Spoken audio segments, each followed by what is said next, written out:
Mark chapter 5. And they came over unto the other side of the sea, into the country of the Gadarenes. And when he was come out of the ship, immediately there met him out of the tombs a man with an unclean spirit, who had his dwelling among the tombs.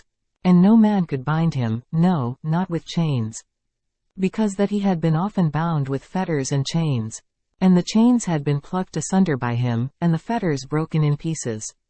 Neither could any man tame him. And always, night and day, he was in the mountains, and in the tombs, crying, and cutting himself with stones. But when he saw Jesus afar off, he ran and worshipped him, and cried with a loud voice, and said, What have I to do with thee, Jesus, thou Son of the Most High God? I adjure thee by God, that thou torment me not. For he said unto him, Come out of the man, thou unclean spirit. And he asked him, What is thy name? And he answered, saying, My name is Legion, for we are many. And he besought him much that he would not send them away out of the country. Now there was there nigh unto the mountains a great herd of swine feeding. And all the devils besought him, saying, Send us into the swine, that we may enter into them. And forthwith Jesus gave them leave. And the unclean spirits went out, and entered into the swine. And the herd ran violently down a steep place into the sea. They were about 2,000 and were choked in the sea.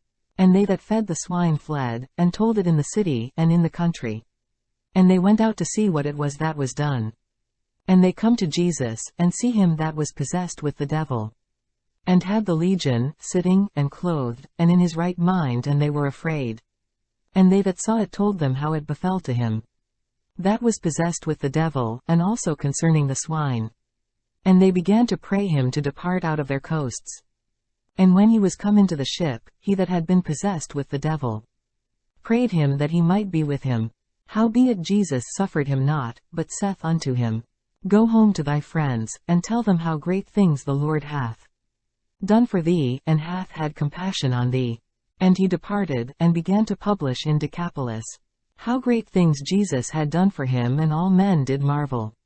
And when Jesus was passed over again by ship unto the other side, much people gathered unto him, and he was nigh unto the sea. And, behold, there cometh one of the rulers of the synagogue, Jairus by name. And when he saw him, he fell at his feet, and besought him greatly, saying, My little daughter lieth at the point of death. I pray thee, come and lay thy hands on her, that she may be healed, and she shall live. And Jesus went with him, and much people followed him, and thronged him.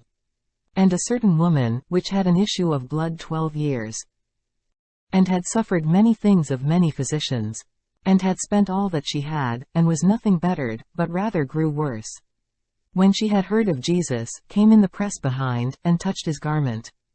For she said, If I may touch but his clothes, I shall be whole. And straightway the fountain of her blood was dried up. And she felt in her body that she was healed of that plague.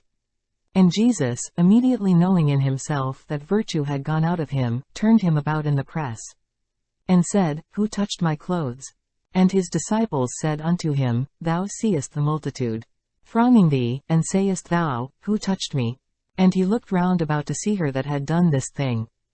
But the woman, fearing and trembling, knowing what was done in her, came and fell down before him, and told him all the truth. And he said unto her, Daughter, thy faith hath made thee whole, go in peace, and be whole of thy plague. While he yet spake, there came from the ruler of the synagogue's house certain, which said, Thy daughter is dead, why troublest thou the master any further? As soon as Jesus heard the word that was spoken, he saith unto the ruler of the synagogue, Be not afraid, only believe.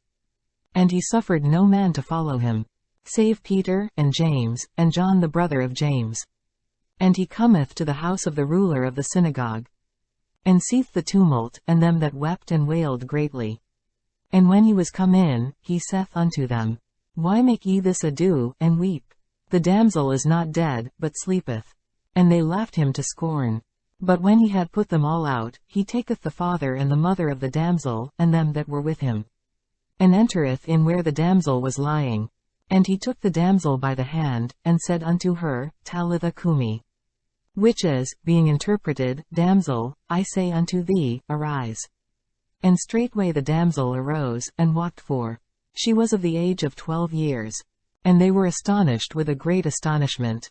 And he charged them straitly that no man should know it, and commanded that something should be given her to eat.